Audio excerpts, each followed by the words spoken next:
గురుగారు నమస్కారం. శ్రీమాత్రే నమః. గురుగారు, క్రోధినామ సంవత్సరానికి సంబంధించి మిథున రాశి వారికి హ్మ్. ఆదాయ వ్యయాలు, రాజపూజ్యం, అవమానం ఎలా ఉన్నాయి? మిథునం వారికి గనక చూసుకుంటే అమ్మ ఇక్కడ పంచాంగంలో 5-5 అంటే సమంగా ఉంది. అంటే ఆదాయం ఎంత ఉందో వ్యయం కూడా అంతే ఉంది. ఒక 5 లక్షలు సంపాదిస్తే 5 లక్షల ఖర్చు చూపిస్తుంది. మరి ఇలాంటప్పుడు మనం సేవింగ్స్ కావాలనుకుంటాం కదా, దానికి ఏంటో చెప్తాను.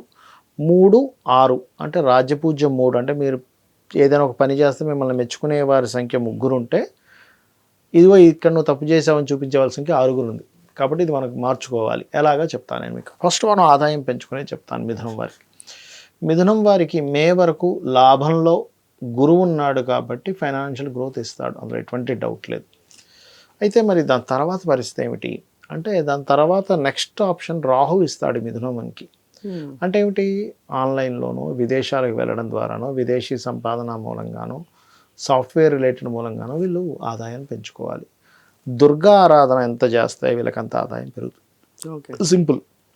మరి ఖర్చు తగ్గించుకోవాలి, గురువు 12లోకి వస్తున్నాడుగా, కాస్త శనగలు దానంగా ఇవ్వడం, దక్షిణామూర్తి ఆరాధన చేయడము, లలితాంబిక అమ్మవారి యొక్క ఆరాధన చేయడం వీళ్ళకి ఖచ్చితంగా ఖర్చును తగ్గిస్తుంది. అంటే ఏమిటి, మీరు చేసే ఆరాధన ఆ రూపంలో తీసేస్తాడు ఈశ్వరుడు, ఇంకా ఏదో చిన్న రూపంలో తీసేస్తాడు, దానం ఇవ్వడం రూపంలో. అంటే ఒక వ్యయం అయిపోవాలి, దానం రూపంలో వ్యయం అయిపోతుంది.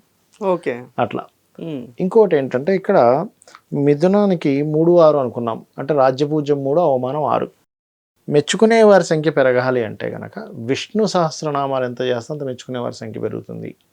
అవమానించే వారి సంఖ్య తగ్గాలంటే రవి శని గ్రహాల దగ్గర దీపారాధన చేస్తూ సూర్య ఆరాధన, కాలభైరవాష్టకం చేసుకుంటే అవమానించే వాళ్ళ సంఖ్య తగ్గుతుంది. అందులో ముఖ్యంగా సూర్య భగవానుడిని చూస్తూ ఓం మిత్రాయ నమః అని చెప్పి మనస్ఫూర్తిగా కనుక చేయగలిగితే అవమానించే వాళ్ళ సంఖ్య పూర్తిగా తగ్గిపోతుంది. మిమ్మల్ని అర్థం చేసుకుంటారు, అవమానించడం కాకుండా. అది అయితే ఇక్కడ నేను ఒకటే చెప్తాను ఎప్పుడు కూడా, ఇప్పుడు ఇలా ఉంది అని టెన్షన్ పడాల్సిన పని లేదు. మీ జన్మజాతకంలో మంచి ధనయోగాలు ఉన్నాయనుకోండి, ఆటోమేటిక్గా అది దీన్ని డామినేట్ చేస్తుంది. ఇంకా అంతకంటే గొప్పది ఏంటంటే అమ్మవారిని పట్టుకొని నాకేంటి అమ్మవారు ఉందనుకొని వెళ్ళిపోతున్నామా, ఇంకా ఏమి ఇబ్బంది ఉండదు. అయితే మిగతా అంశాలు కూడా చెప్తాను ఇక్కడ. ఇందాక నేను చెప్పినట్టుగా విదేశీ ఉద్యోగ యోగాలు ఉన్నాయి, కాకపోతే 4వ స్థానంలో కేతు సంచారం జరుగుతుంది కాబట్టి ముఖ్యంగా స్టూడెంట్స్ ఏదైనా ఒక ప్రాపర్టీ తీసుకునే విషయంలో జాగ్రత్తగా ఉండాలి. స్టూడెంట్స్ ప్రాపర్టీ, అదేవిధంగా కోర్సెస్ ఏదైనా చేసే విషయంలో కూడా కాస్త జాగ్రత్తగా ఉండాలి. ఎందుకంటే బుధుడు యవ్వనానికి స్టూడెంట్స్ స్థానానికి కారకుడు సహజంగా బుధుడు. ఈ లగ్నం బుధ లగ్నం కదా. అలాగే పెద్దవాళ్ళు కూడా ఏదైనా ప్రాపర్టీ తీసుకోవడము, లేకపోతే పొలాలు పండించడము, ఈ రైతులు కొంత జాగ్రత్తగా ఉండాలి. 4లో కేతు ఉన్నాడు కాకపోతే మే నుంచి కొంత గురువు వచ్చి ఆ ప్రభావాన్ని తగ్గిస్తాడు. బట్ ఏదైనా ఈ డాక్యుమెంట్స్ చూసుకొని చెక్ చేసుకొని తీసుకోవాలి అనేటువంటి స్పష్టంగా చూపిస్తుంది. అలాగే 9లో శని ఉన్నందుకు లాంగ్ జర్నీ చేసేటప్పుడు జాగ్రత్తగా ఉండాలి. ఎందుకంటే ఉగాది అంతా కూడా మేజర్ ప్లానెట్స్ మీద ఉంటుంది. ఈ చిన్న చిన్న ప్రతి నెల మారిపోతూ ఉంటాయి కాబట్టి ఈ మేజర్ ప్లానెట్స్లో 9వ స్థానంలో శని సంవత్సరం అంతా ఉంటాడు కాబట్టి తండ్రి ఆరోగ్యము, లాంగ్ జర్నీ చేసేటప్పుడు, బ్యాంక్ ట్రాన్సాక్షన్స్ చేసేటప్పుడు ముఖ్యంగా జాగ్రత్తగా ఉండాలి. హైయర్ ఎడ్యుకేషన్లో తీసుకునే నిర్ణయాల విషయాల్లోని ఇవి మెయిన్గా జాగ్రత్తగా ఉండాలి. ఓకే, సో ఉద్యోగాలు ఏదైనా వెతుక్కుంటే కొంచెం ఫారిన్ కంట్రీస్, ఫారిన్ రిలేటెడ్ సంబంధించిన వెతుక్కోవడం మంచిది. ఇక మిగతా అంశాలు కనుక చూసుకున్నట్లయితే ఇక్కడ సంతానం కోసం చేసే ప్రయత్నం ముఖ్యంగా మే లోపల కానీ లేదా అక్టోబర్ నుంచి కానీ ప్రయత్నం చేసుకోవడం మంచిది. ఓకే, అండ్ అలాగే మీరు ఎక్కువగా ఆరాధించాల్సిన దేవతా స్వరూపం కూడా లలితాంబిక అమ్మవారి యొక్క ఆరాధన చేయడం అనేటువంటి చాలా మంచిది చూసుకున్నట్లయితే. అయితే ఇక్కడ వివాహ సంబంధించిన విషయాలు కూడా చూసుకున్నట్లయితే వీరికి మే లోపలే తొందరగా సంబంధం కుదురుతుంది. ఎందుకంటే గురు దృష్టి ఉంటుంది మే వరకు, లేదా అక్టోబర్ తర్వాత నుంచి. ఈ రెండు అక్టోబర్ నుంచి ఒక 4 నెలలు లేదా మే లోపల సంబంధం కూడా ఏంటంటే కొంచెం తండ్రి తరపు వారి ప్రయత్నం ద్వారా తొందరగా కుదురుతుంది వీరికి.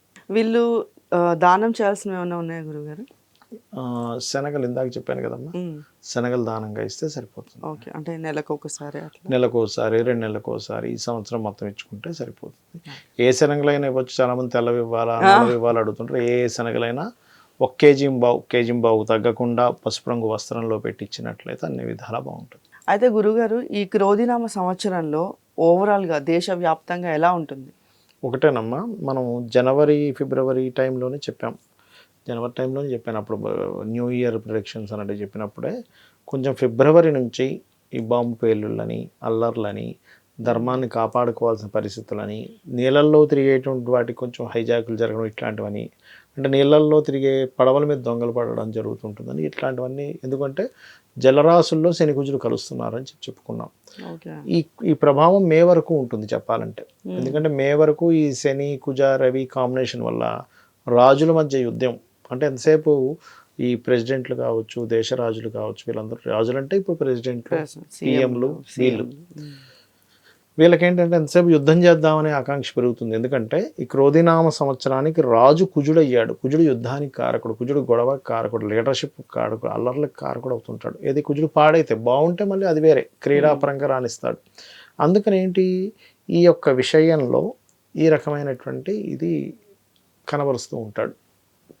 అలాగే మరొకటి ఏంటంటే ఈ ఏప్రిల్ మే మాసాల్లో బుధుడు కూడా నీచ పొందుతున్నాడు ఈ సంవత్సరంలో. కాబట్టి ఏమిటి, కాస్త ఈ షేర్ మార్కెటింగ్ రిలేటెడ్ విషయంలో కూడా బోల్డ్ అంత ఫ్లక్చువేషన్స్ వస్తాయి, అటువంటిది చూపిస్తుంది. కాబట్టి ఇది జనాల మీద దీని ప్రభావం పడకుండా ఉండాలి, అందరూ బాగుండాలి అసలు అనుకుంటే కనుక శని కుజ బుధ ఈ కేతు ఈ గ్రహాల దగ్గర దీపారాధన చేయడం కనుక చేస్తూ, ముఖ్యంగా కాలభైరవ అష్టకం కానీ, చండీ పారాయణం కానీ, లలితా అమ్మవారి యొక్క స్తోత్రపఠనం కనుక చేస్తూ ఉన్నట్లయితే, ఇప్పుడు యుద్ధ వాతావరణం అనుకున్నాం, యుద్ధాల వల్ల ఏమీ జరగకూడదు.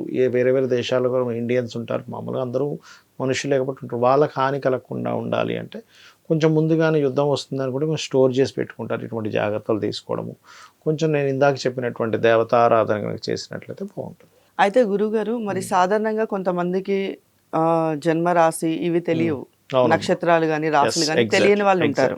మరి వాళ్ళు ఎలాంటి జాగ్రత్తలు తీసుకోవాలి గురుగారు ఈ క్రోధినామ సంవత్సరాన్ని? తప్పకుండా అమ్మ, యూనివర్సల్గా కేతు 6లో ఉన్నాడు, న్యాచురల్ 6th హౌస్లో ఉన్నాడు. కాబట్టి అందరూ కూడా ఇంటి నుంచి బయలుదేరే ముందు గణపతిని ఆరాధించడం మంచిది.